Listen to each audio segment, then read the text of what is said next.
I have come here to chew bubblegum and kick ass, and I am all out of bubblegum. That's not actually true. I never had any bubblegum to begin with, and I'm mostly here to get my ass kicked. That's because that's more entertaining, I find. Howdy. What's up? What is up with it?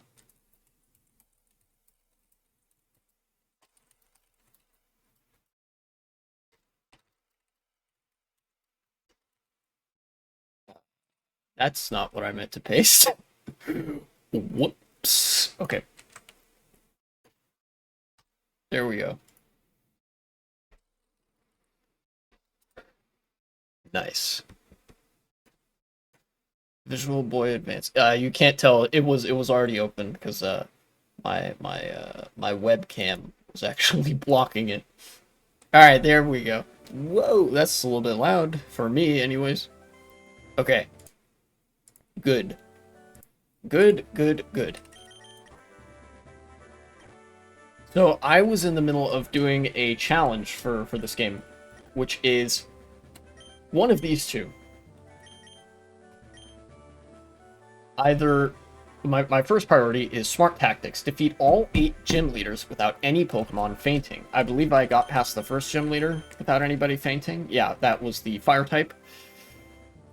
And then now my priority is going to be to get through all of them. But if I can't do that, I will still persist, because that means I could still theoretically achieve the other goal, which is to beat all the Elite Four. Not necessarily without any Pokemon fainting, just to beat them, you know. Okay. That was a little bit closer than I would have liked it to be. So let's have you out front, Combuskin.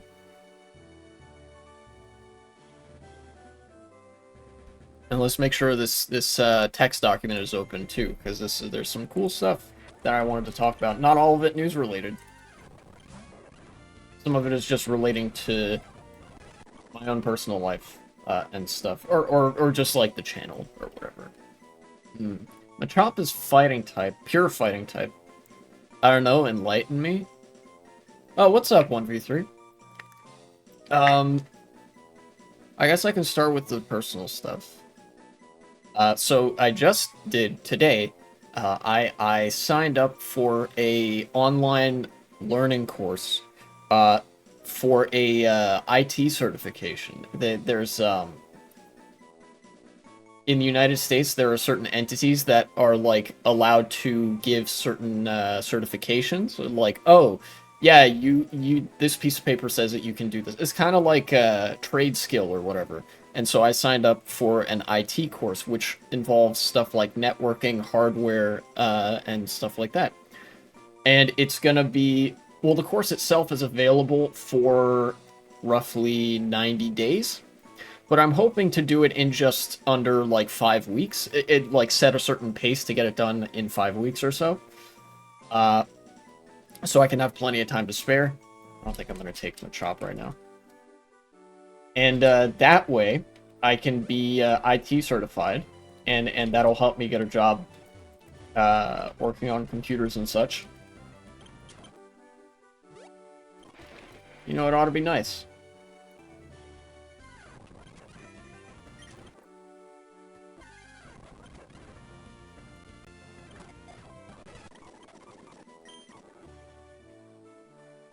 Ah, item. Ooh, milk. Oh, I can serve. Right. Oh, you can go all the way back up here, huh? Okay. So that ought to be cool. I've you know how I've been reading certain articles and taking notes from them. It would be much the same with this course, where I do each lesson and take notes on the lesson as it advances and things like that. Hope it'll be fun. Thank you, and I'm sure it will be quite interesting, if nothing else. Right. I already had some degree of knowledge with like computer hardware and things like that. but this course should be a good way to like get that in writing, you know. And of course, there's also going to be plenty of stuff that I don't know. I'm not, you know, really an expert in networking or anything like that.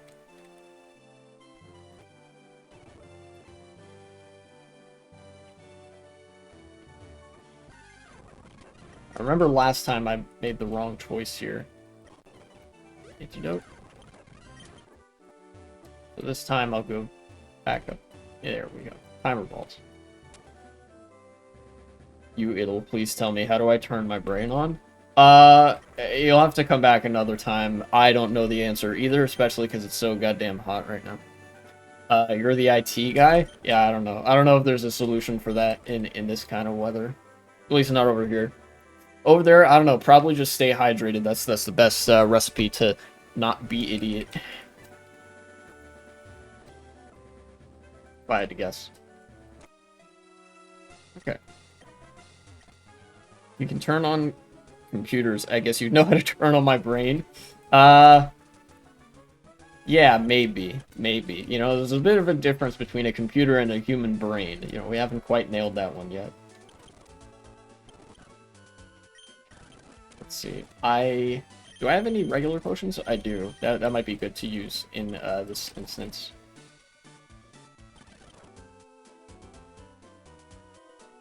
Nothing super interesting at the TM shop. So I guess this is just good thing to get out of the way early. Who is left? 1, 2, and 3, which is rock, fighting, and electric. And then 5 is what? Normal? Then flying, and then psychic, and then water.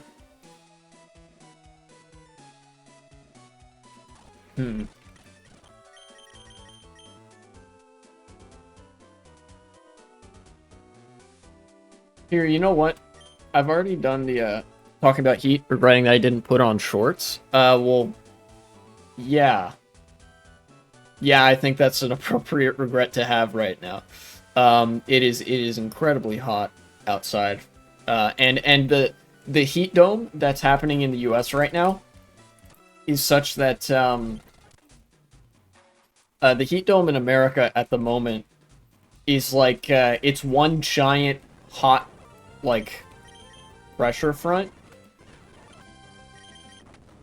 And what that means, basically, is that, because it's a high pressure front, it means that, there's no rain.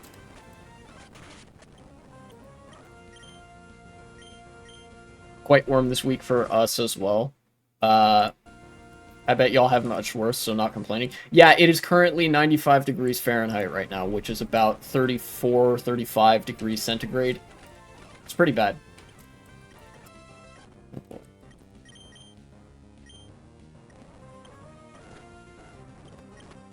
Okay.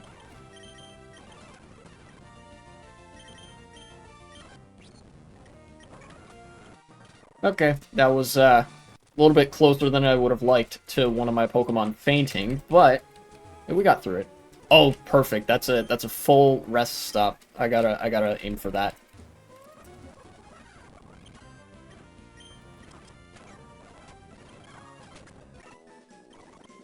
Beat up? Sure, I guess. No, maybe not. Aqua Tail. I don't care that much. 71.6 Fahrenheit here? Oh, that's not so bad. That's what temperature it is on, like, the middle floor of my house, where they actually have air conditioning. So it's okay. Slash. Maybe Fury Cutter? I don't know. It's 19 hours 32 as a reminder. I know! It was 82 degrees in the middle of the night last night. The low for yesterday, the low temperature, was 82 degrees Fahrenheit, which is, let's see, 82 FCC. The low was like almost 28 degrees Celsius. in the middle of the night, like 2 in the morning, it was 28 degrees Celsius outside. We haven't gotten a break in days. Believe me. Let me see how cold it's supposed to be tonight. Oh, I guess, open this right on up. Look at that. The low at like 4 a.m., 78. And then for the rest of today, it's not going to drop below 80 degrees. These are the kind of temperatures, and then it starts getting warmer again. It's supposed to be pretty bad for us in the United States. Monday might have a little bit of a soft spot in the evening, but yeah. Heat dome. It's not called a heat dome for nothing.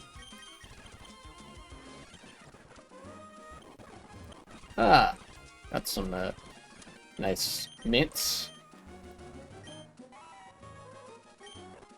Who needs their nature changed? You do.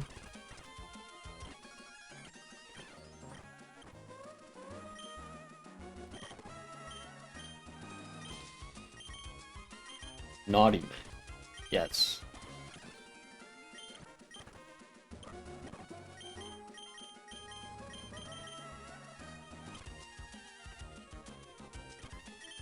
Can use that on you.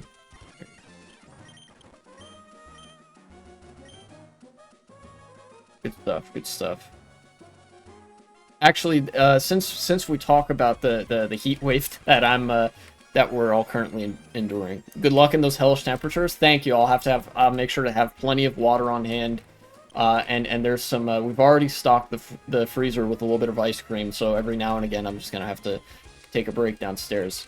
Because, guys, remember, I don't get air conditioning in my room. It's not air conditioned up here. Sometimes I'll get a tiny little bit of cool air coming through the vents.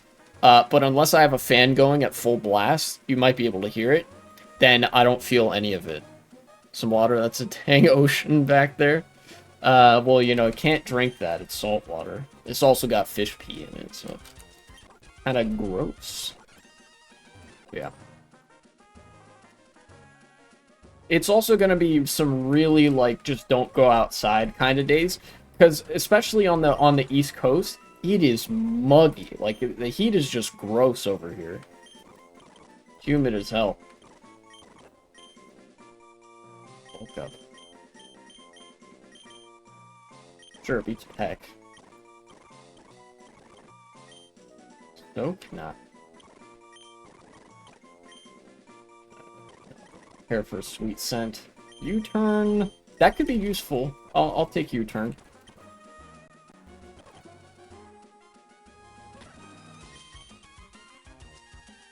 What is this? Yachi berry. Okay. A lot of items here. But yeah, the one thing I wanted to talk about is kind of relates to the heat. It's definitely going to be affected by this heat wave in particular. It is about Walmart again.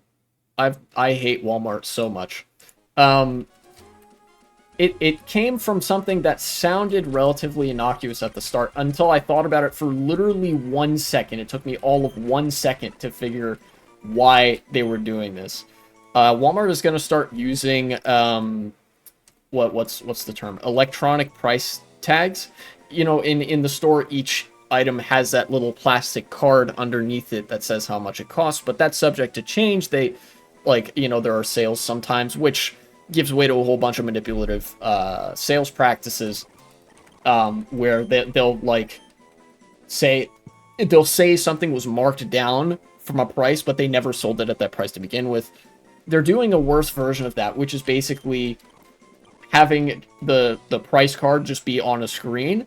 So that means that they can change their prices literally on a dime. Let's go to More Perfect Union, because of course that's where I get all of my news from. Not all of it, a good amount of it, but a lot of news. Walmart is replacing price stickers with electronic shelf labels across 2,300 stores. This is not just some like random change. This is massive. Like this, they're rolling this out probably at most of the stores that they have. How many stores do they even have in the U.S.? Walmart locations in the U.S. How is it knowing that there are probably 40 times more idiots in the USA because y'all have about 20 times bigger populations than us? Plus, come on, it's the goddamn USA. Well, that's only 2 times proportionally. I mean, it kind of sucks, but that's a political problem that can be solved. Fundamentally, the reason that Americans seem to be so dumb a lot of the times is because there's a distinct lack of political education. There's a distinct lack of access to higher education, which I assure you is not an accident.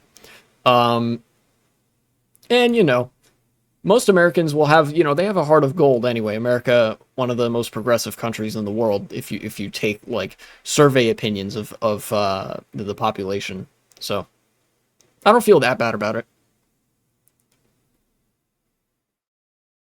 Let's see, how many Walmart locations in the U.S.? 4,717 in the U.S. So this is almost half of this is more than a third of their locations, almost half, that they are doing these electronic price tags.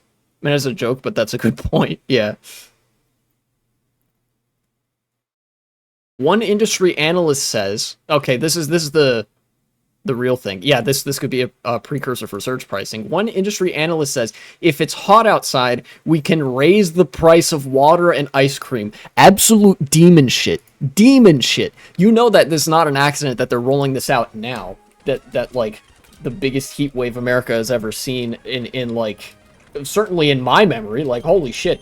And they're like, yeah, why don't we just you know, why don't we just roll out this new pricing scheme that enables us to do surge pricing way more easily, and then from there, like, raise the price of specifically water and ice cream when it gets hot outside. And you fucking know that since it's Walmart, they're not going to lower those prices, baby. If they can afford to keep them there, they're going to keep them there.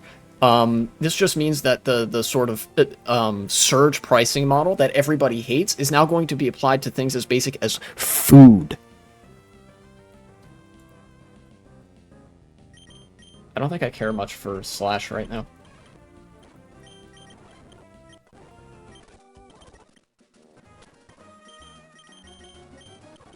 It's gonna be bad. It's gonna be really bad. Especially because most people in the United States are in an economically precarious situation in the first place. Yeah, somebody points out in the replies here, hurricane coming, price increase. Snowstorm coming, price increase. Heat wave coming, price increase. Literally anything that happens that could justify a price increase, they're going to be able to do it basically at the push of a button. And they're going to leave it there. Walmart is. It's, you know, it's just an acceleration of the pricing model that we've already been seeing, because a lot of companies already have been doing the thing where they raise their prices and then don't lower them, but the sort of the way in which they had to do it was not really flexible enough to be applied to like a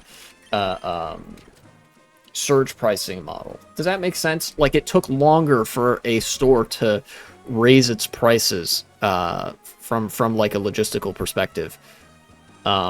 So they couldn't do it as quickly and keep it there as readily. But now they can. So, you know how Ubers cost 4 times as much whenever people are out and about, like on the weekend or whatever? Now grocery stores are going to do that. They're just going to make food like 10 times as expensive when it's like Saturday. That's when a lot of people do grocery shopping. And it's going to be really bad. For the reason of, like, people not being able to afford it, but also because of something that kind of gets slept on is that it's going to force a much more even dispersal of people across the week to do their grocery shopping. And even then, it's going to raise the price of groceries. Capitalist innovation? Yeah, it is. And it's highly alienating, too. Because if you think about it, if you go to the grocery store on a regular day, you're more likely to see certain people there that also go to the grocery store on that day, right? This is the case for myself and my parents. You know, when we go grocery shopping, there's a number of people who go to the grocery store to get their groceries at around the same time as we do. Some people that we know even. But that's gonna upset everybody's schedules. It's gonna make groceries hellishly expensive. There might be a food pricing crisis in the United States as much as a rent crisis if this goes through, because just like RealPage is sort of a go-between for rental companies and landlords to fix prices for apartments, this is gonna have some kind of go-between for grocers to just set their prices at absurd levels, even more so than they were doing already, which they kind of were. Wait, what Pokemon was that? I actually didn't see. Goldeen, okay. Zoomerl, I'm good.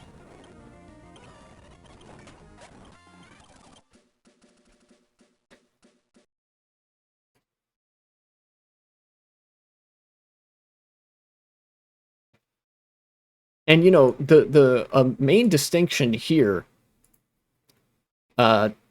between this and Uber, I refer to Uber as another entity that does surge pricing. That's not an essential service. Now, granted, transit is an essential, like it is a need, but there are times when you don't necessarily need transit, right? It's not like an absolute necessity that an Uber be available at all times, theoretically, because even in a place with like really car-driven infrastructure, most people have a car and have some kind of means of getting around without Uber, right? There is no alternative to getting your food at the grocery store. In fact, there's such a thing as food deserts, where like the nearest store for food, despite you being in the middle of a goddamn farm, will be a Walmart 4 miles away. And you better believe that companies are going to be squeezing money out of that ever more, because there's now, in addition to the existing problems, there's the added for corporations, the added benefit of being able to do surge pricing with something for which there's inelastic demand, which means there's no incentive for the price to ever come down. This is the reason that healthcare is so expensive.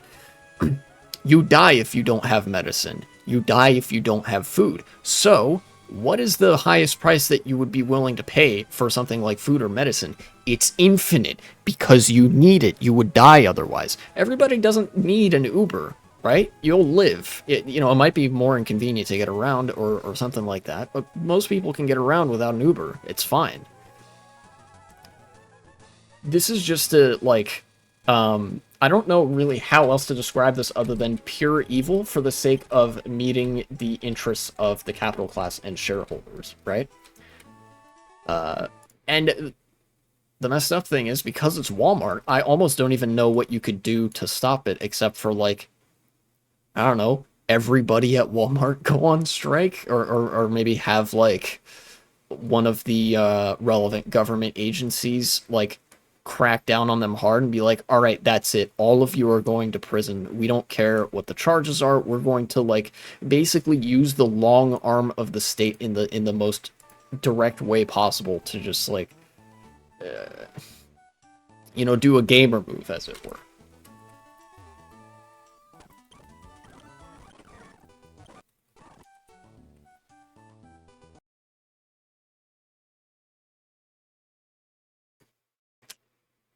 Yeah. Man. Fuck Walmart. And you know that it's not just going to be Walmart doing this. If the initial rollout for Walmart is at nearly half of all of their locations in the United States, then you know that it's going to be like no time at all before other grocery stores pick up on this and implement it in their stores. Places like Target, like Safeway, like Giant, and Food Lion, and Kroger, and wherever else. This is not very far from being implemented in most grocery stores, because they all have an incentive to do so.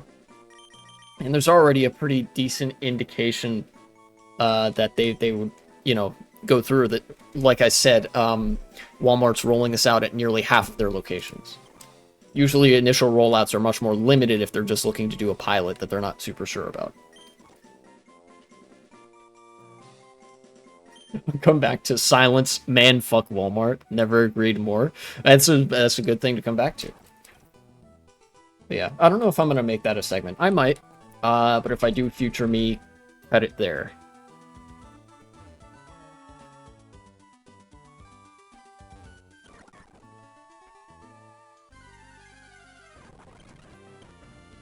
Metang. I like Metang, but I don't know if I have that much room for it on the team. Steel Psychic type. You know what? I might be able to get away with, like, not having Sneasel and instead having Metang, right? Well, no, Sneasel's fast. Let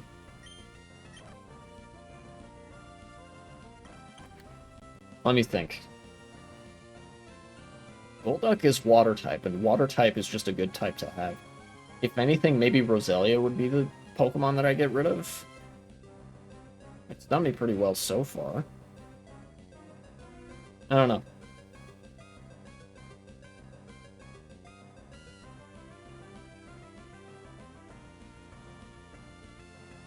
Nah, you know what? I'm not gonna, because I remember the last time I caught a Metagross.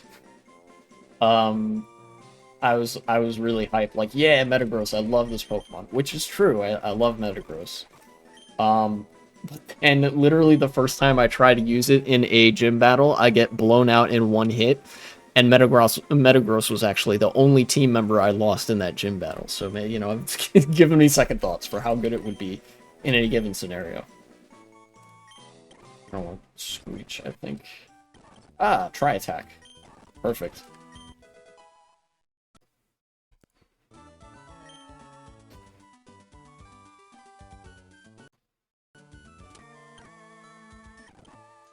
Who else can I find on this route? There's one Pokemon I haven't found yet.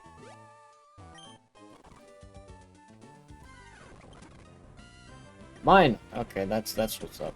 Alright. Okay, well I know what all I can find. I'm not super interested in most of it, except for, you know, Magnemite, which I caught.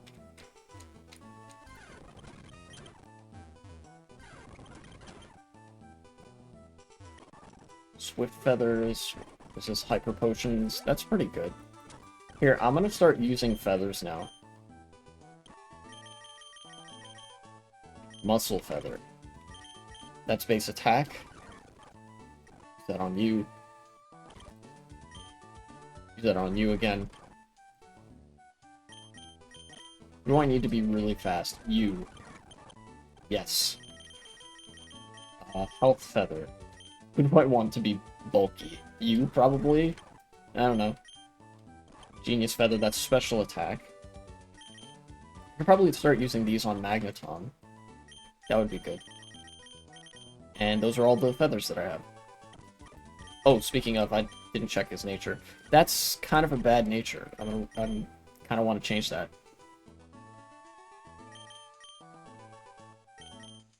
I could do either Rash, Naive, or do I have something else? I don't. Naive and Rash. Well, Naughty also, but I don't care for that. Oh, no, wait. Calm. Yeah, I'll use the Calm Mint on Magneton. So now you have special defense up, physical attack down. And that way, that's some good bulk. Yeah. Nice. Oh boy. That's not good.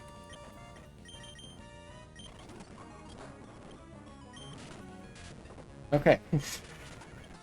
That was almost really bad. So I need to, the challenge that I'm doing right now requires me to get through the 8 gym leaders without any team members fainting, which so far hasn't happened, and I have 2 gym badges. Decent ways into the run here. Wonder what Pokemon I can find with Spawn. Relicanth. Lotad. Nah.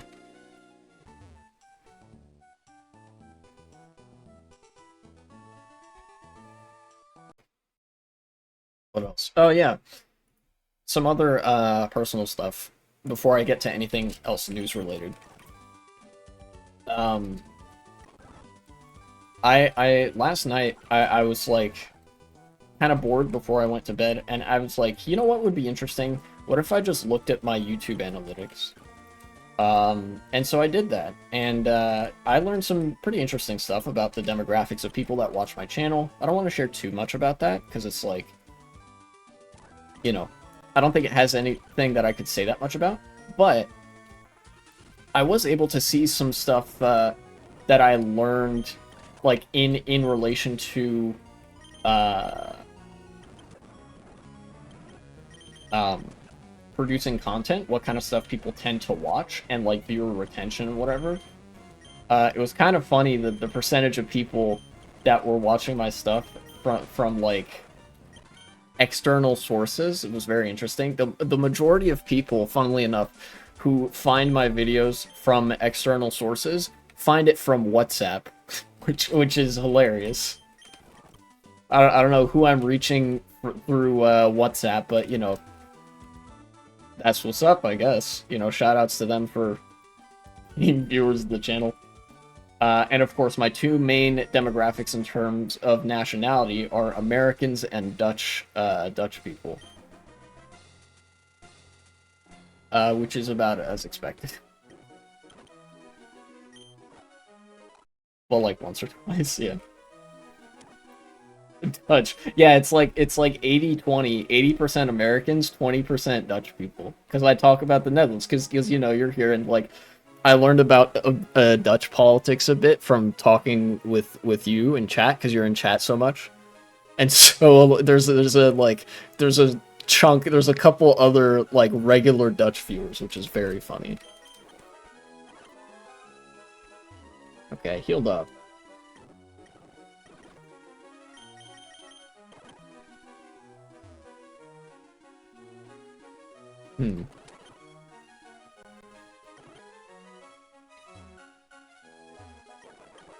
But then the one thing I wanted to... God, you guys, let's go, brothers. Hell yeah. I would love to be cultivating a Dutch audience. That'd be really funny. But the one thing I honed in on was able to see reflected in my viewership statistics and stuff like that.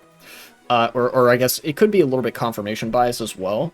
But it was like, what tends to get the attention of people in the YouTube algorithm? Like, what tends to get watched? And I learned this from watching, I think, Vosh and like JM Crofts. JM Crofts, you know who Vosh is, but JM Crofts is a FGC YouTuber. Does a lot of Street Fighter content, does a lot of other general fighting game content. And I've watched his stuff on occasion, and I think it was just when he was like playing Street Fighter Third Strike or something random. He was like doing the combo trials and mentioned offhandedly that like sometimes people will click on a video, statistically speaking, people click on a video that has his name in it more than they would click on a video that has his face in it, which I thought was interesting. And then couple that with what I heard from Vouch, who's obviously a much bigger YouTuber than myself, is that you got to have thumbnails that are a bit clickbaity. I've been trying to do this, but I think one thing I've been missing out on is that like the thumbnail and the title shouldn't give away the whole content of the video, if that makes sense. Like, there should be some very juicy information. Learning from Vosh is a dangerous thing. Yeah, that's true. I mean, obviously. But, like, from strictly a YouTube perspective, I have no reason to disbelieve him like that, you know, that these metrics matter. You want to leave some juicy information in the video itself that you wouldn't be able to get just from the title or thumbnail, so people have an incentive to click the video. You want it to kind of draw them in with a little bit more non-specific language, if that makes sense, which I'm not used to. Even, you know, for how long I've been doing this, I've been streaming for 2 years now. Makes sense. Why watch a video when the thumbnail tells it all? Yeah, that's right.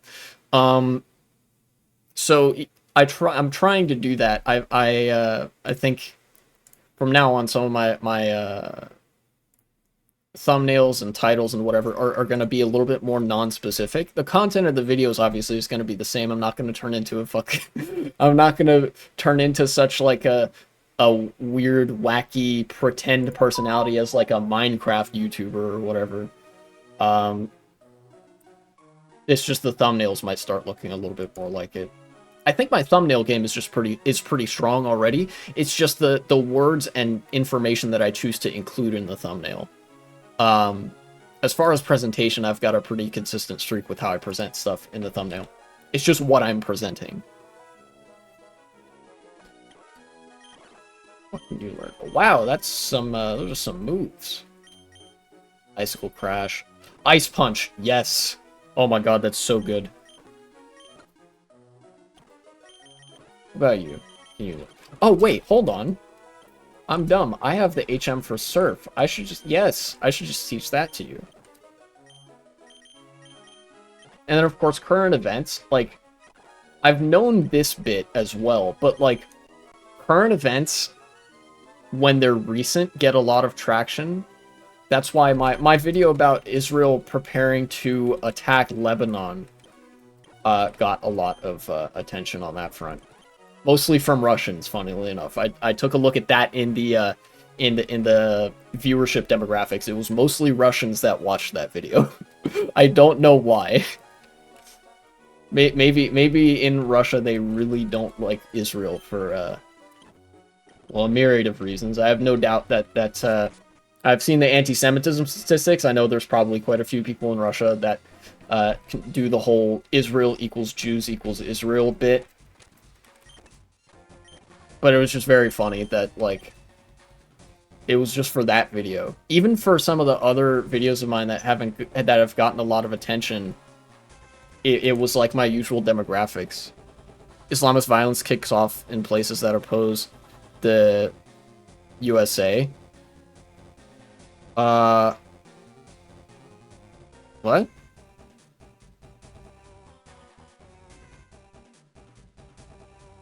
Oh, yeah. Yeah, you know, interesting how that works. Happy having the attention drawn away from them. Maybe. Most of my geopolitics stuff doesn't include Russia, unless it's about Ukraine, because let's be real, Russia isn't that relevant. The bombing of the synagogue and churches in Dagestan, Russia today. Oh, okay, I gotcha. Yeah.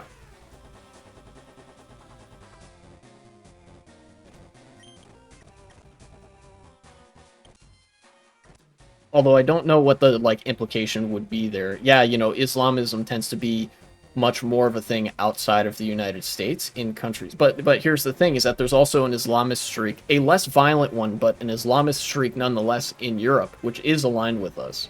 You know, and I know that's because of xenophobia, because a lot of Muslim, like, migrants from the Muslim world are categorically rejected on a social level when they enter a lot of European countries. And that causes them to be alienated and to go down the far-right pipeline, to be heavily disaffected and isolated. So basically you get the kind of...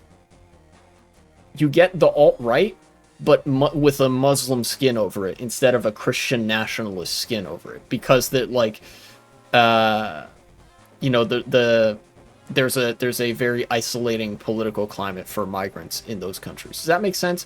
It's almost the same thing as how the vanguard of white supremacy in the United States is Hispanic immigrants and Hispanic Americans.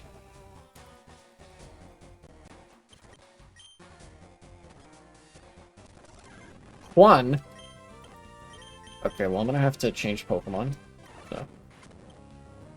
Wait, what was that? I didn't see... Okay, Shelter. Yeah.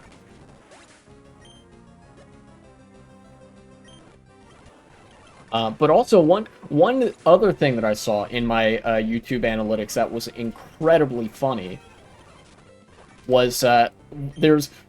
One video is getting a massive boost of attention now that it, like... It got an okay amount of attention previously, like pretty good amount of attention previously, when I first released it and whatever. But it's that dumb little, like, short shitpost video about Moroccan Teletubbies be like apparently people have been flooding into that one recently. It's picked up a ton of views.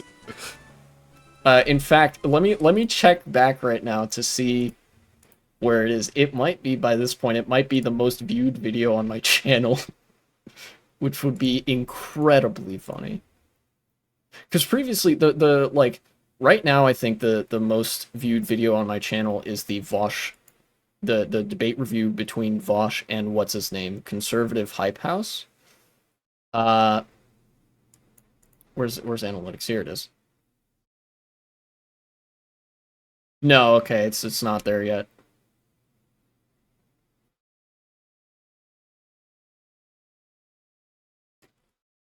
At least I don't think so. How many views does this have? Oh, it's getting close.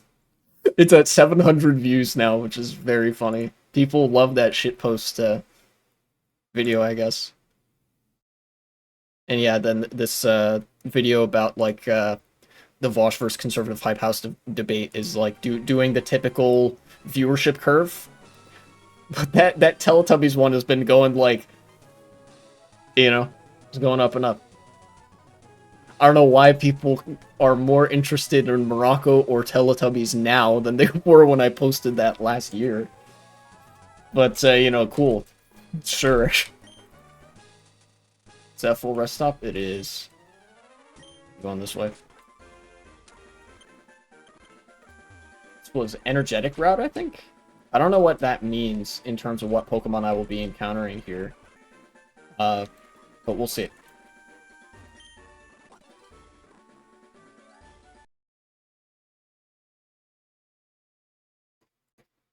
Oh, and then also, there were two notes that I took about, that weren't just about the video, and like the thumbnails and stuff, is that, content reacts are a very strong format of video making, but it can't be, like, something that's very agreeable, if that makes sense.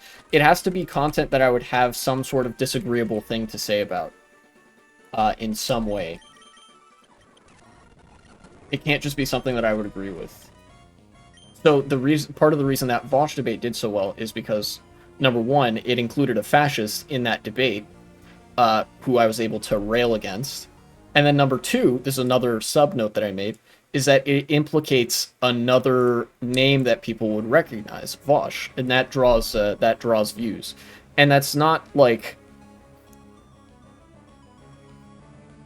I know in some ways that can lead to drama content, but really I think what I would try to do is just do my regular content, but try to find some way to do it in a way that includes another content creator, like reacting to this video or reviewing this debate, and it's like somebody else that people would know. From a growth perspective, that would be like a good strategy. I don't want to focus energy. I don't know. I think it was just, in retrospect, some of that stuff seemed like obvious to me, but it's something that I definitely want to or have to keep in mind if I'm serious about like growing the channel and stuff like that. It's like, okay, there are some things I can take advantage of here that are very easy, like don't require a lot of effort, and then obviously that don't really require me to bend my principles in any way either. Like I'm not gonna throw any of that in the trash, My principles would be pretty weak if they're susceptible to like fucking being bought off.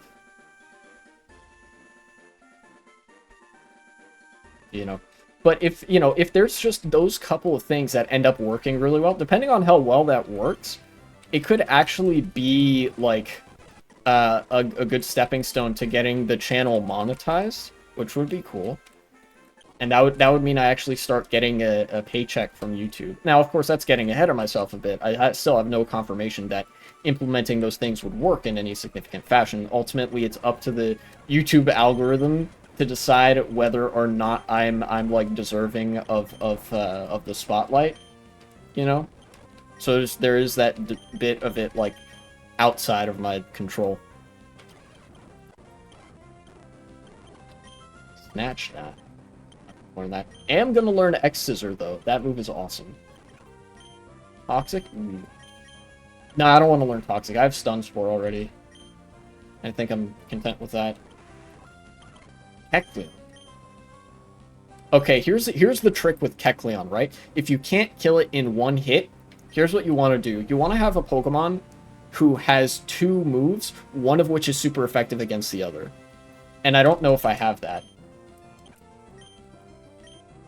I mean, I guess I do, but, you know, it's not great.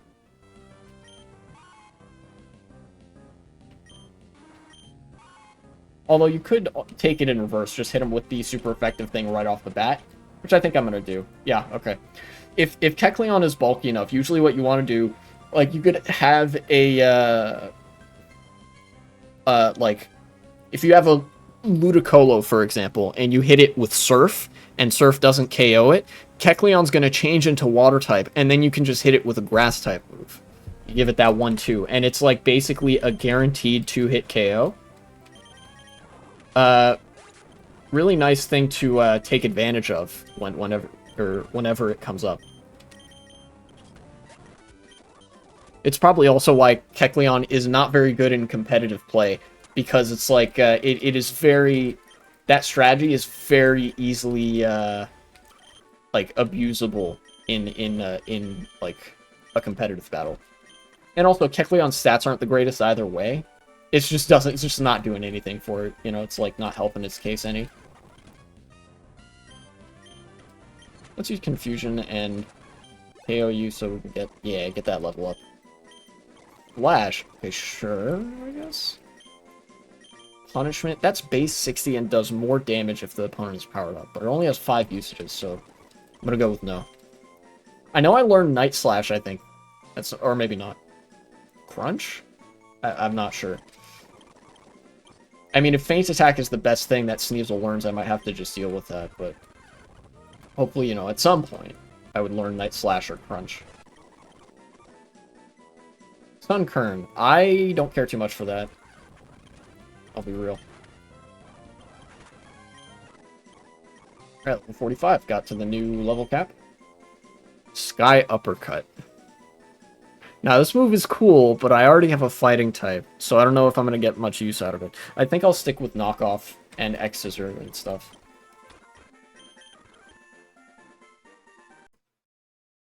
Yeah. Oh, speaking of YouTube, this is not related to, like, the boring stuff of, like, content and... Well, I mean, I know 1v3 finds it very interesting, as do I, but, like, in terms of general audiences, the new YouTube layout is absolute garbage. I don't know if this is a pilot. I hope it's just a pilot and they haven't actually decided to just do this as the new layout thing, because this would be so garbage. YouTube rolled out the new layout where it's basically like you have the one video and then all the other videos below it, comments and stuff on the side, kind of like Instagram or TikTok or something like that. One of the more short form video platforms. And I hated it so much because it's such a cluttered interface. It's so worse. It's so much worse in terms of readability, and I feel like it just doesn't provide much of value in terms of me finding something that would be genuinely interesting. You know, it's more an approach geared towards like serving people slop that can consume their time. You know, as opposed to something that would be genuinely an active interest to people. Like, lately, I've taken an active interest in Minecraft house tutorials and whatever, because I'm building that giant city in my Minecraft creative world, and I love to have a wide breadth of architecture types, building types, and whatever to draw from, stuff like that. I've been having a lot of fun watching those videos and building them in the Minecraft world. And a lot of them are simple enough and basic enough that I could build them in survival if I wanted to. Plus, they've been giving me ideas for things that I could build myself, no tutorial required. You know, they're a source of artistic inspiration. But that's something that I actively looked for, and that had shown up in my recommended tab in the typical format. Whereas, like, I genuinely have a hard time reading the new layout. So I've gone as far as to learn learn a tiny bit of custom CSS to implement into uBlock Origin. That's the one of the ad block programs that I use and enable it specifically on YouTube. Usually I use like, what is it, Ad Nauseam, that like clicks every single ad, but in like a virtual machine, some goofy stuff. So that like advertisers have no fucking idea what I like, you know? But in the case of YouTube, I took to re-enabling uBlock Origin specifically so I could block the new layout. There's some CSS that allows me to do that. And so that has saved me for the time being, but I don't know how long that's going to be necessary or how long it's even going to work if YouTube decides to do this full time. Because remember, YouTube is no stranger to ruining their entire platform with shitty decisions. You know, they got rid of the dislike function. Like, I can still see dislikes on the creator end of things, so I know how many people disliked a certain video. The difference is just the audience can't see it now. They only see how many people have liked the video. Unless you have, was it return YouTube dislike? One of those extensions that re-adds it specifically. And even that has some flaws, you know?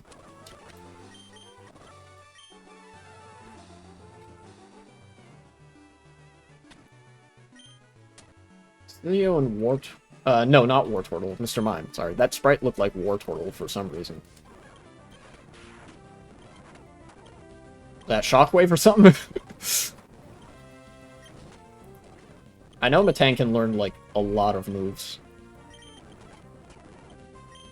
Ice Punch. Nice. Golduck out front was definitely a good decision.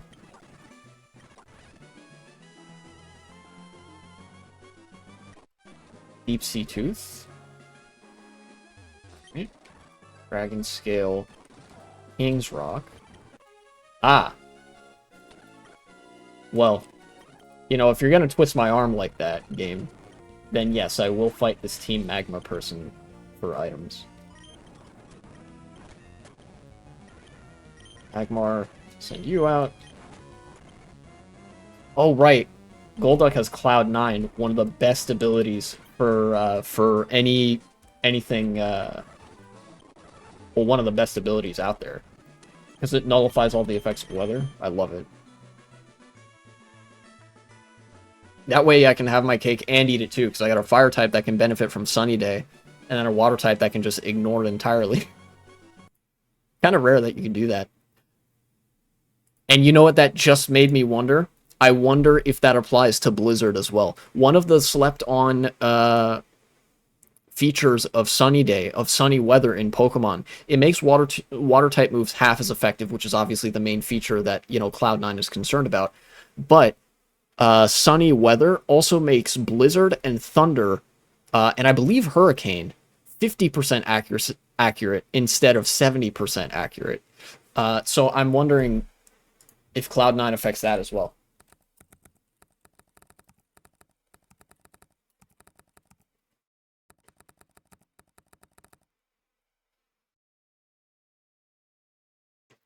All effects of weather are negated.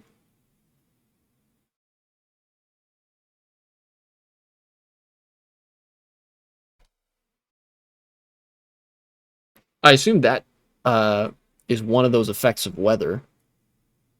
Then. Here, hold on. Pokemon. Effects of sunlight. This is some Pokemon research.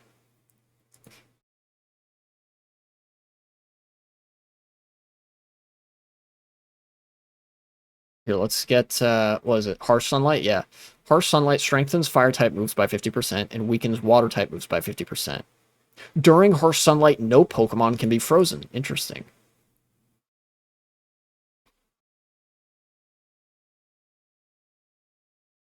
Wait, nothing about reducing the accuracy of Thunder and Blizzard here? Nothing about Thunder and Rain either, but I know for a fact that Rain makes Thunder flawless accuracy. Not 100% accuracy, flawless accuracy. You could be sand attacked 5 times, and it would be raining, and Thunder is still guaranteed to hit every single time.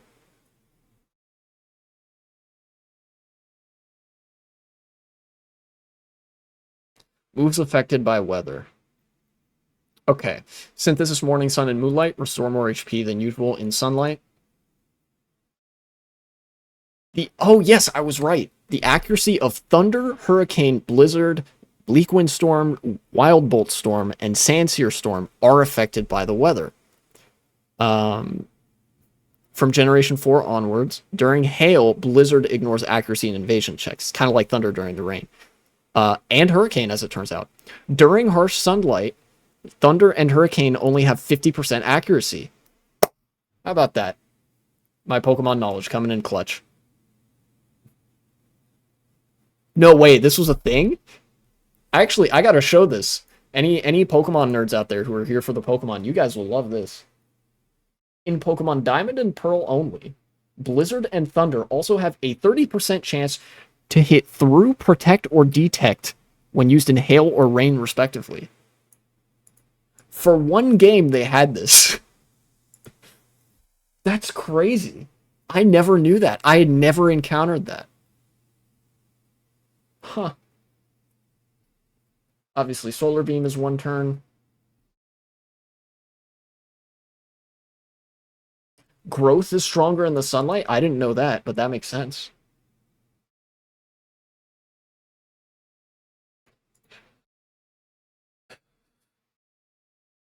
Wow, okay.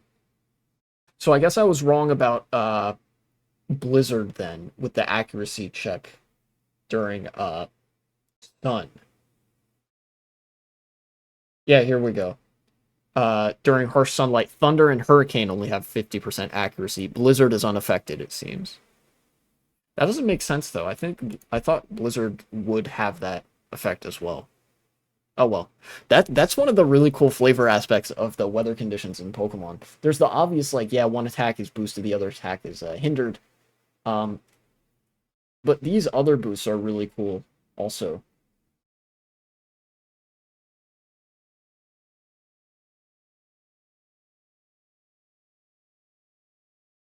I love that. I love the feeling of setting up rain, of having a rainstorm be active in Pokemon, and having a Pokemon with Hurricane or Thunder, and knowing that whatever happens, unless they use Protect or Detect, that's gonna hit. It's so good, especially because of how strong those moves are, even after the nerf. Which I wish they had never gotten nerfed, to be 100% real. You know? What items did I get from that? Modest Mint. Ooh.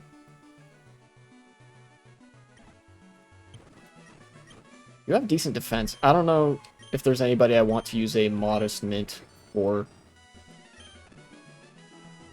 Yeah, no, I don't. Well, Roselia doesn't have good defense really either way. They could, Roselia could benefit from a Modest Mint, I think. Yeah. I'll do that. Super Repels, bag is full. That's fine. I don't really need Repels either way. Don't care that much. Lacan berries, citrus berries, Iapapa berries. I should give people citrus berries. That might be a smart idea. Or some kind of berries. Maybe I'll do that before the next gym. That would be good. Hello. You have an Exploud. That's not good. Okay.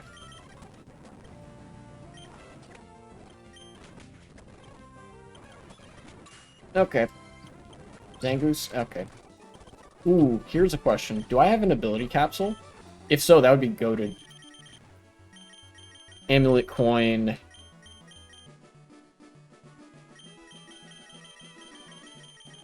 No, I am not, in fact, goated with the sauce.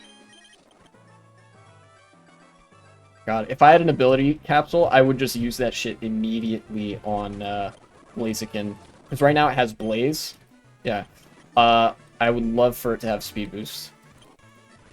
Lure balls. Cool. Return. Okay. Impish mints. Impish is defense up, special attack down. You would benefit massively from that. Gligar would. So I will discard some stuff. I will toss these 6 repels. and pick up these impishments and use it on Gligar. Yes! Oh my god, that's so good.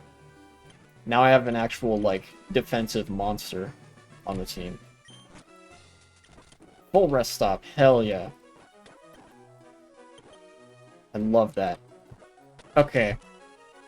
I've gotten 3 badges now, so I'm heading into the 4th one. What we have left is Flying, Psychic, Rock, Electric, and what? Fighting.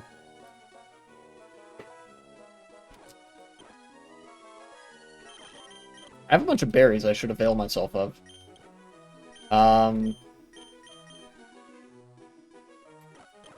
Who's weak to what that I would really need this for?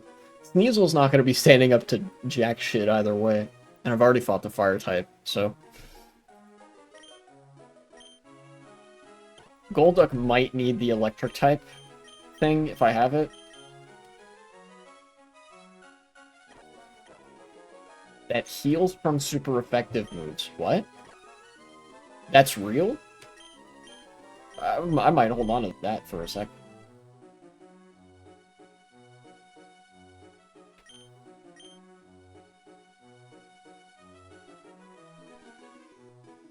Do they... Ooh, here's a question. Do they sell ability capsules?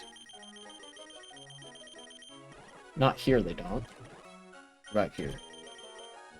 Not here, either. I want an ability capsule, that's for damn sure. Those are Pokeballs. This is medicine. They don't have one. That's unfortunate. Well, let's sell some stuff, first and foremost. Some stuff that I don't need, such as these star pieces and these pearls. Alright, that gives me 2 slots to play with, I think. And then... I will buy some stuff, I think. Mints, stones, not from you. What else was I going to talk about?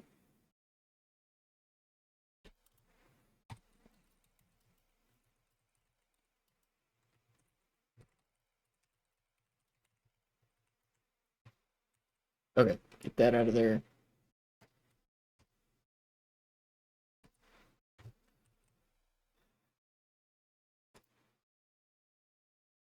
Oh, right. I gotta...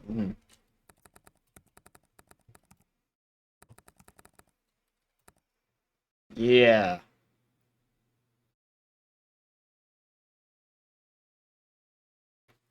Let's go to some good old public broadcasting. We love our public media here.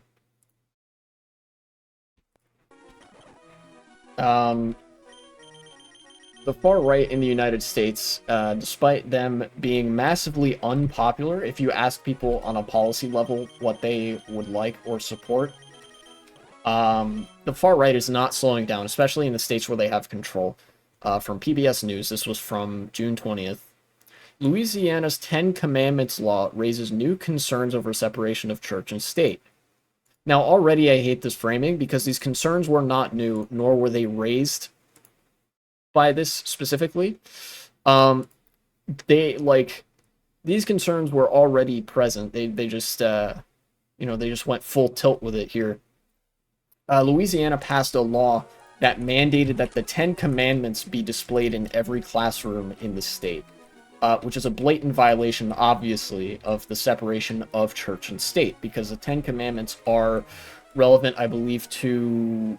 Well, at least in a certain incarnation, they're relevant to Christianity, and then in another incarnation, they're relevant to Judaism. It's, like, varying degrees there. But obviously, the reason that they're doing this is because of a Christian nationalist guiding ideology here in the Louisiana government. And, of course, this, that neglects the other religions that exist, or people who don't want to have religion in the classroom at all. This is a pretty blatant infringement on kids' rights to not be religiously indoctrinated. It's bad enough that we put the American flag fucking everywhere. Here we go, transcript. Louisiana will now require the Ten Commandments to be displayed in every public school classroom. Public school. Similar bills have been proposed in Texas, Oklahoma, and Utah, raising the questions about the constitutional separation of church and state. I don't think it raises questions so much as it just indicates a sheer anti-constitutional and anti-rights bend in the Republican Party. Jeff Bennett discusses more with Charles Haynes of the Freedom Forum, a nonpartisan foundation promoting First Amendment freedoms. Okay. Louisiana will now require the Ten Commandments to be displayed in every public school classroom, the only state in the country to do so. The state's Republican governor, Jeff Landry, signed the bill into law yesterday. Quote from the governor, this bill mandates the displaying of the Ten Commandments in every classroom in public elementary, secondary, and post-education schools in the state of Louisiana. And apparently people cheered at this because Louisiana is one of the most Hitlerite states in the U.S. Because if you want to respect the rule of law, you got to start from the original lawgiver, which was Moses. People saying amen in the crowd. God, this country is such a parody of itself.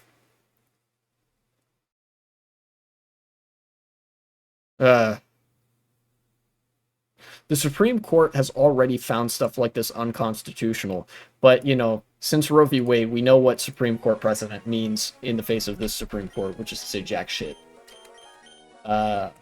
Effectively what this is Supreme Court baiting. They're going into this with the express intention to bait the Supreme Court's attention and to take that suit to the highest level, because they know the Supreme Court will be like, actually, yeah, Christian nationalism in the classroom is all fine and good, actually, and yeah.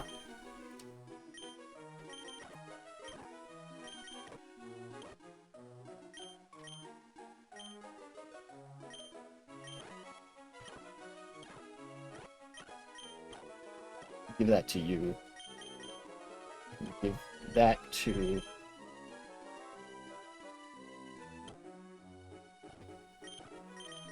you, maybe? Yeah.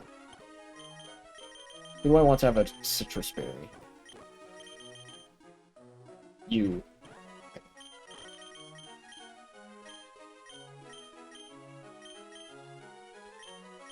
You could benefit from this, for sure. Wait, no, actually, I don't want you to have an item, because you have acrobatics. That's what's up. Alright, let's go.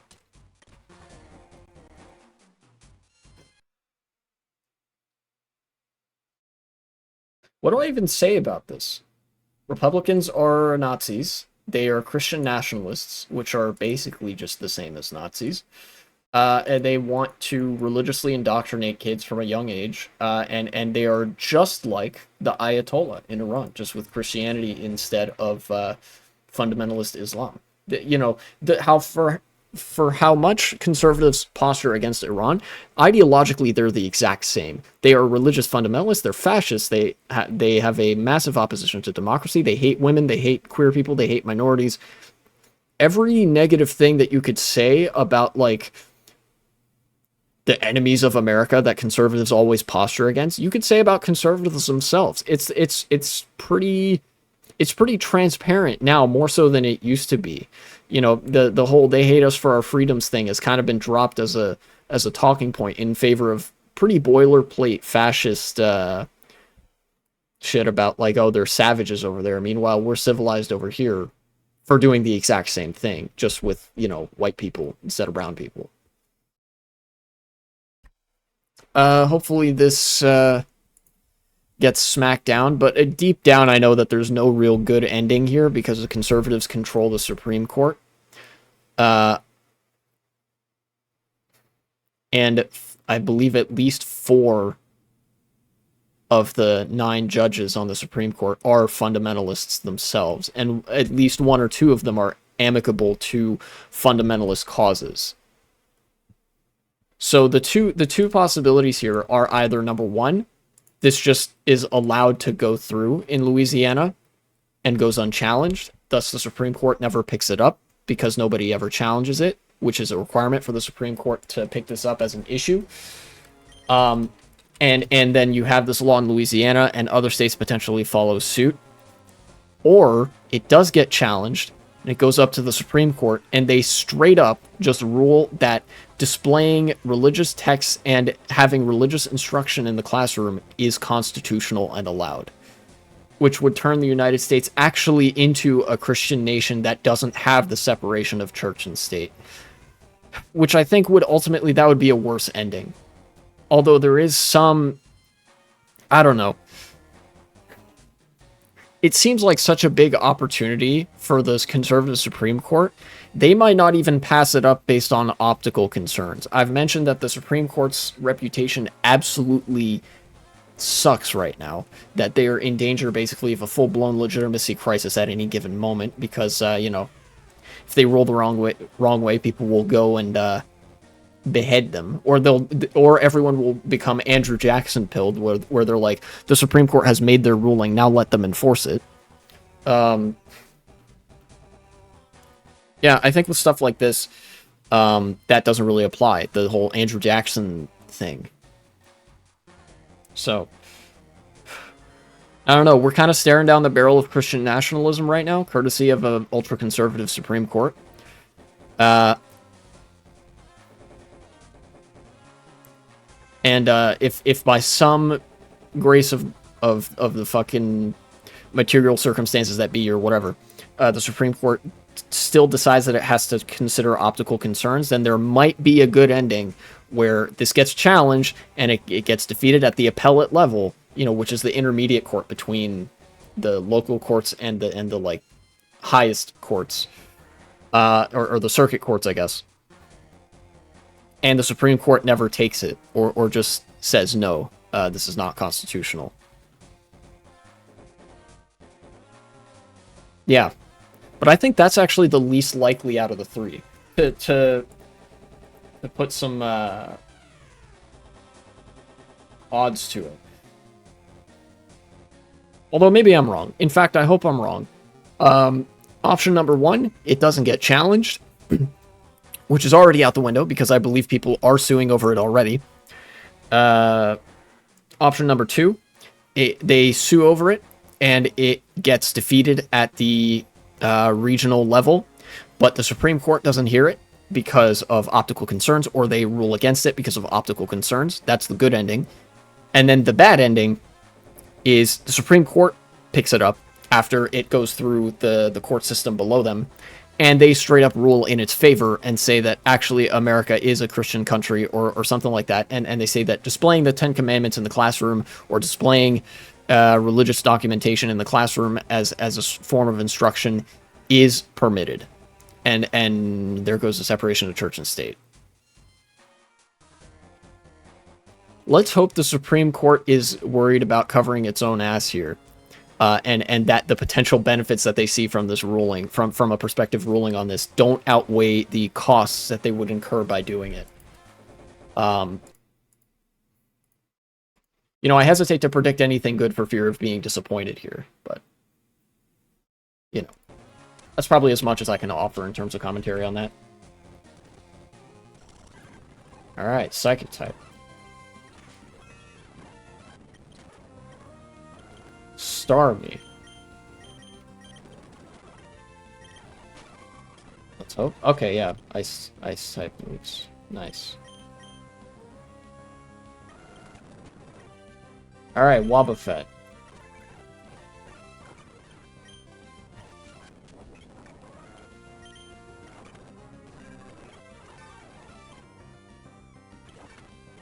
No! Ugh! I thought, what is it? Destiny Bond didn't really work like that.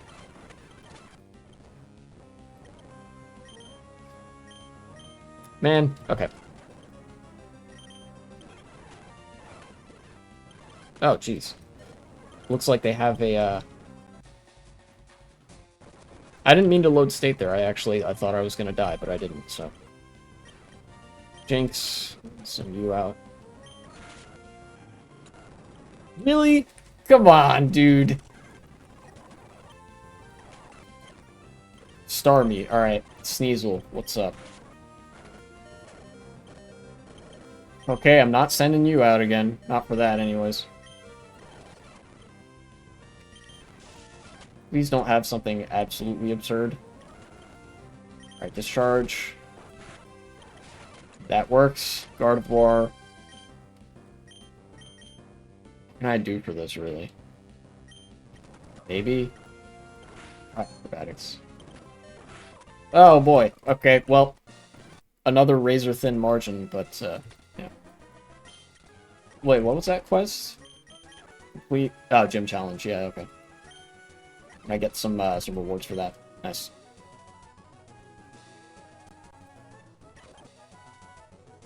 Is there a complete rest stop here? No, there isn't. It's just a mart and a battle prep rest stop. I'll probably go this way. Yeah. I'm not going to make that into a segment about the Supreme Court. I already did a Supreme Court segment a couple days ago, and I don't really care to do another one.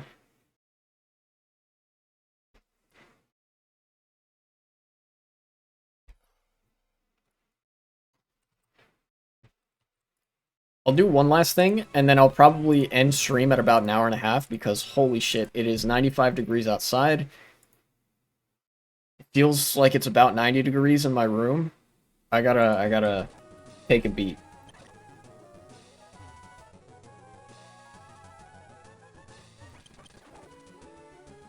And when I say 95 degrees, I'm talking in terms of Fahrenheit.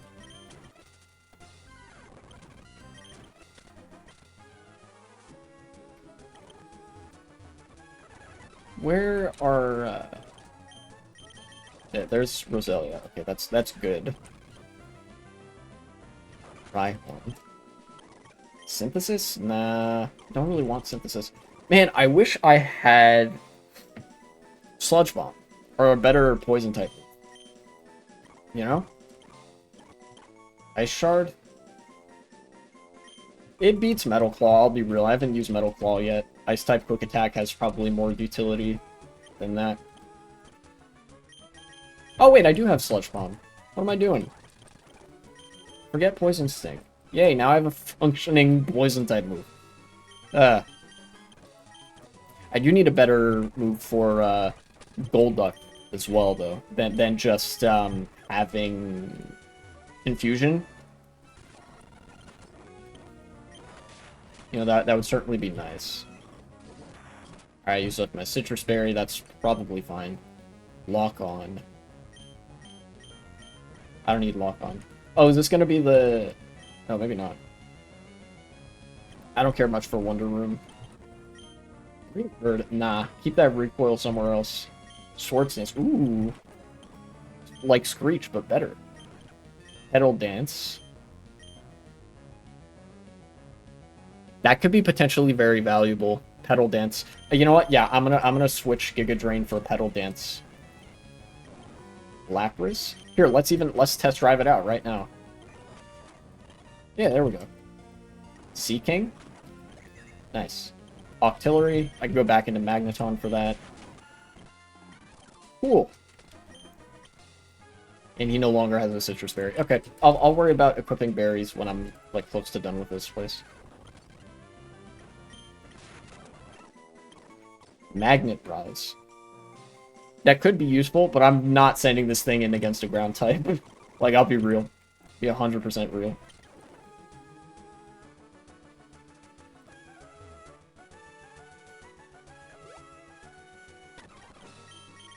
I'll have Golduck out front because it's fast. The last thing. Alright, let's get on it. Certified W. Do you guys know that Armenia said free Palestine? That's pretty cool. Here, let me find a not French language news article about it.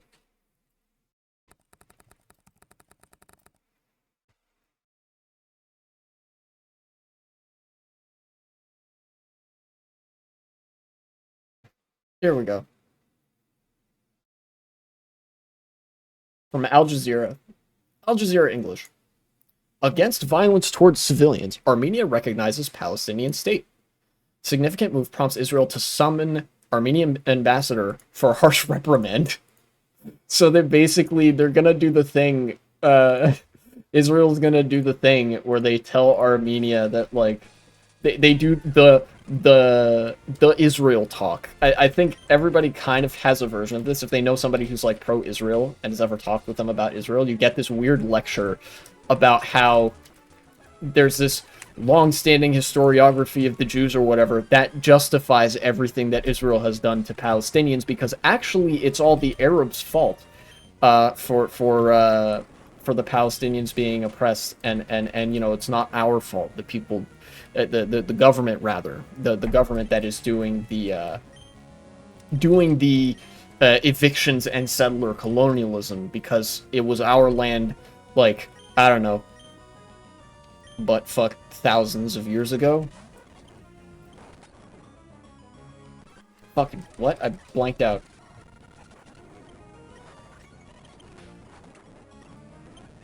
Okay. No, do not learn guillotine. Sea King. Now, I think that has Lightning Rod, but I'm not sure if it works in this game the way it does in Pokemon Mystery Dungeon. In Pokemon Mystery Dungeon, the way Lightning Rod works is it actually nullifies Electric-type moves, not just drawing them towards you. And oh, there's two Pokemon that I didn't find yet here, so I should do that. Celio, I think? That might be one of them. Yeah, yeah. And then I don't know what the other one is. Come on. What's the last one? Is it Solrock? If it's Solrock, that would make a lot of sense, but I don't know why it's taken so long for it to show up.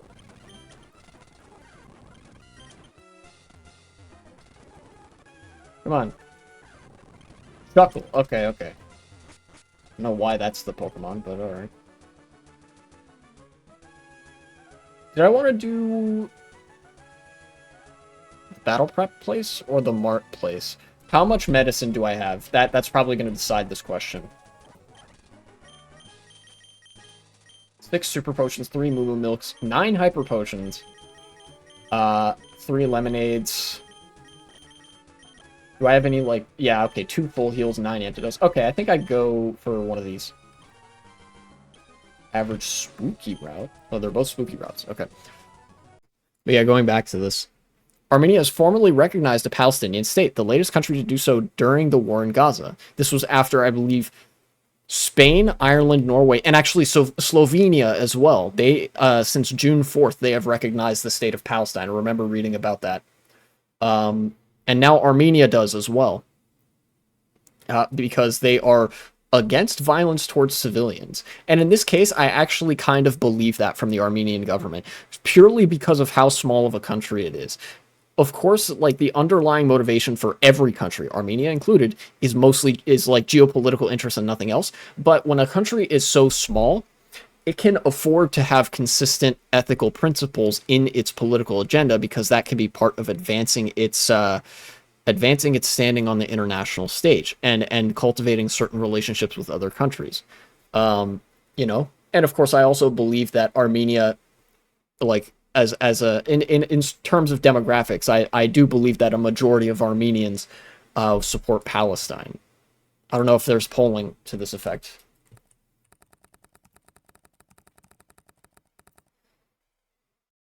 Armenia support Palestine poll, maybe?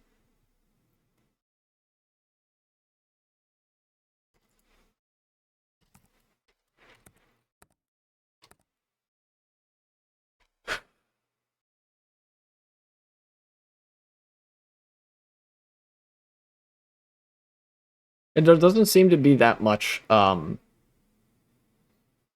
the way of polling that I can find, which I guess makes sense.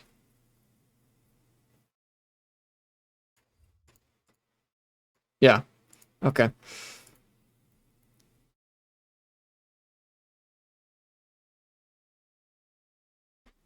But ultimately, what I said about like the small countries being able to afford to have a heart sometimes, that just leads me to believe that when Armenia says that like yes we support the state of Palestine, I think that's genuine. Kind of like in fact with the European countries that have supported Palestine, I do believe that's genuine as well. You know, it could be motivated by an optics concern, but also like most wealthy countries are wealthy enough to weather the consequences of being pro-Israel. Israel being the Western wedge in the Middle East to protect Western interests there, for how shit of a job they've done of it, of course. You know, because the reason basically that I think the Western support of Palestine from certain Western countries is legit is because that actively contravenes their geopolitical interests. So it's like could be motivated by something else, even though like it's largely symbolic. So it's ultimately it's still compatible with like a certain geopolitical interest package. Look, I know I'm not making a whole lot of sense right now. That's because it's hot. My brain is cooking. Ultimately, what I'm trying to say is it's good that more countries are supporting Palestine. And I think it's from it. I think that in this case, if it is a geopolitical concern, it's because they know that this is really bad either way. They know that like supporting Israel is the morally bad thing to do. And that does, believe it or not, figure into geopolitical considerations. You know, because it's like optics. But in this case, it could be a matter of convenience where it is very convenient for them that the geopolitically smart thing to do or the optically beneficial thing to do aligns with what people in the country actually believe. Anyways.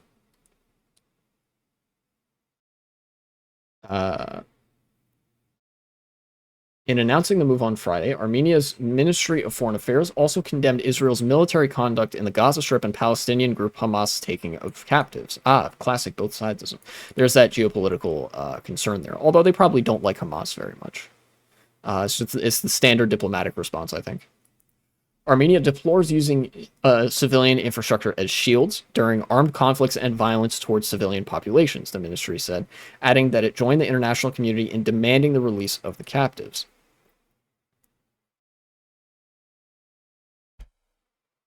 And remember, those captives still being in captivity, that's Israel's fault. Hamas has actually offered to release hostages on 2 or 3 different occasions as part of a peace plan. They just attach as a condition, look, we'll give you all the hostages back.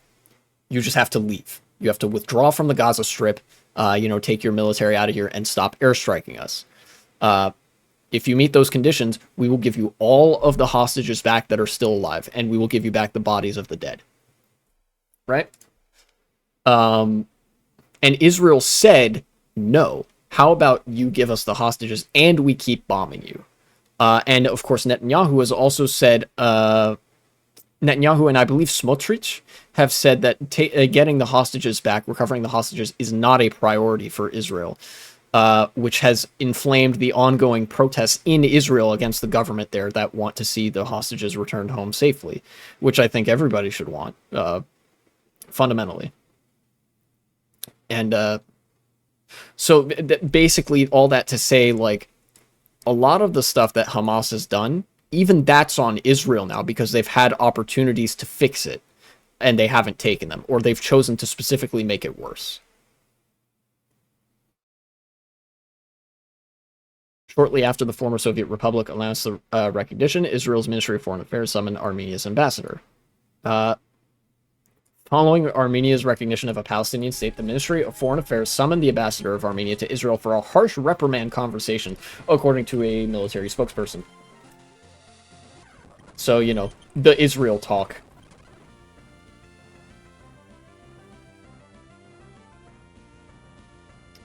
Guys, I'm torn. Do I go for the Wobbuffet challenge or do I go for the gym leaders challenge?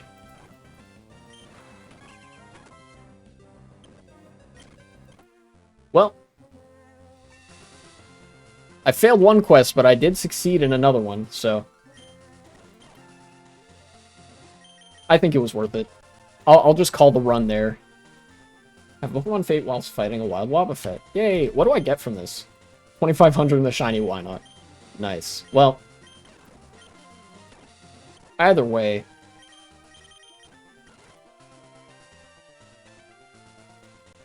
I think I'll finish reading this and then that's enough for me.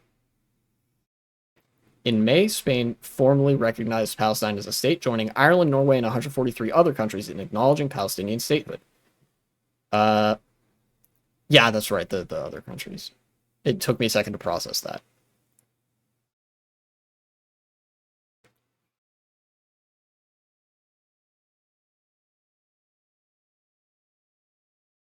Also supported a UN resolution for an immediate ceasefire.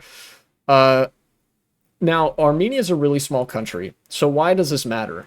This matters, I think, because Armenia is considered to be a European country. And there's not a lot of European countries that have recognized the state of Palestine. This is just another one on that list. And like I said, I think with Spain, Ireland, and Norway recognizing it, in addition to Slovenia as well, I think that list of European countries that recognize Palestine as a state is going to start growing. And that's going to make it way harder for the US to provide cover to Israel. And ultimately, that's a good thing because when the pressure internationally starts mounting, eventually it is just going to be the United States. Like, even in the UK, which is way more fucked in terms of politics than most other countries that you could name, either in the West or in like even in a lot of other places in the world.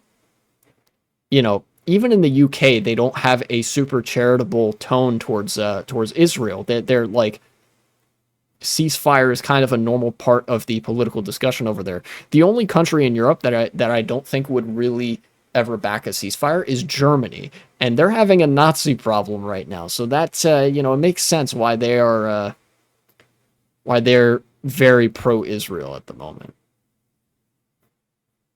I mean, they literally recently had a pro-Israel march with the descendants of various Nazi war criminals. Like, wow, descendants of Nazis turned out en masse to do a pro-Israel march. Like, okay. I don't think that's looks how they think it does. But look, either way, it's more significant than it might initially seem because Armenia is really small, but they are also considered to be European with all the baggage that entails with the sort of undertones, overtones at times of white supremacy and whatever. Ultimately, their inclusion into that list of countries that supports Palestine does matter on the geopolitical stage, and it's going to open the door a little bit more for other countries to follow suit. And eventually they're, like I said, it's just going to be the United States left not supporting Palestine, and that's going to put some very real pressure on America to stop providing cover for Israel, or at the very least to alter its relationship with Israel such that it has to be compatible with Palestinian statehood. Um, you know, and this is how protest works, by the way. When I was making that video about Israel about to attack Lebanon, which they still might do, I don't think I've heard anything indicating that they're not going to on that front. Um, One of the big things a chatter mentioned was that protesting is too hectic. Protesting works. There's massive public support in basically every country except Germany, I think, for Palestinian statehood. And that has put real pressure on these governments in order to do something, and that has led them to be more likely to, well, do something. A lot of Spanish people pro-Palestine, a lot of Norwegian people pro-Palestine, a lot of Irish people pro-Palestine. That has undoubtedly had an effect on those governments' decisions to support Palestinian statehood. Same thing with Armenia. A lot of Armenians are pro-Palestine. I think I don't, couldn't really find polling data to that effect, but I would bet you a lot of money that that is the case. And it is also most definitely the case for many other countries in Europe, such as the Netherlands. Netherlands mentions Dutch viewers eating good right now. For countries like the Netherlands or like any other country in Europe that has a majority of its population being vocally pro-Palestine, the government is going to be kind of looking for an excuse to placate them on the international stage, which means that every country that adds their name to that list of countries supporting Palestine helps. Maybe next it's the Netherlands saying, hey, we would back Palestinian statehood. Maybe it's Belgium. Maybe it's, I don't know, maybe it's, well, Italy's not super likely, but maybe it's like Greece or something. you know, or Poland. But that does have an effect. Even in the U.S., the protests has forced the American government to sort of moderate its language on its relationship with Israel. Anyways, I don't know if I want to turn that into a segment. I'll think about it.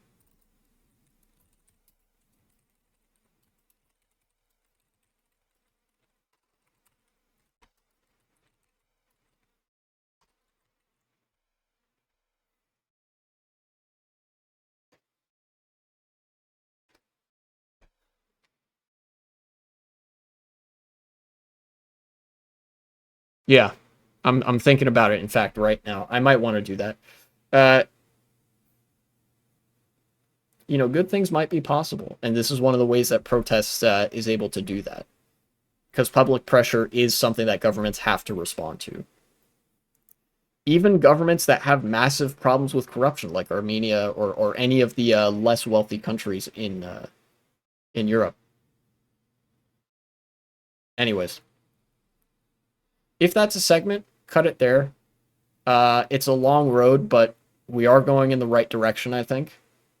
As far as like recognition of the state of Palestine and like resolution of this conflict, and ultimately the end goal here, like if Palestine becomes a state, that actually is a massive step towards peace in the Middle East because it means Israel can't just go in there and wreck shit all the time. Israel has been Israel and America have been basically the sole destabilizing factors in the Middle East for a long time now. Partially Saudi Arabia too, but that's only because the United States allows them to get away with so much.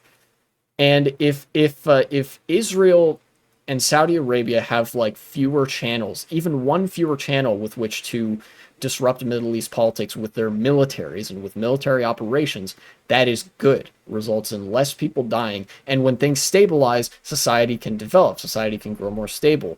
And that enables people to have more breathing room with which to, statistically speaking, develop more progressive opinions. The only difference between the like the political situations in the Middle East and the political situation in Europe is like the amount of warfare that they experience at any given point. You give that enough time without all that war happening, and the Middle East will start looking like a very well developed region pretty quickly. You know, it's just the fact that so many geopolitical interests keep kicking up military interventions in the region, and in a large part, that's Israel, uh, with Palestine, with Lebanon, with Syria, Syria being kind of a failed state. But yeah, okay, cut it there. And now, anybody live that I can raid? Uh, Cody's live, but I don't think I want to raid today. I just need to take a break. I'll see you guys next time. Hopefully Tuesday, but I don't know exactly when.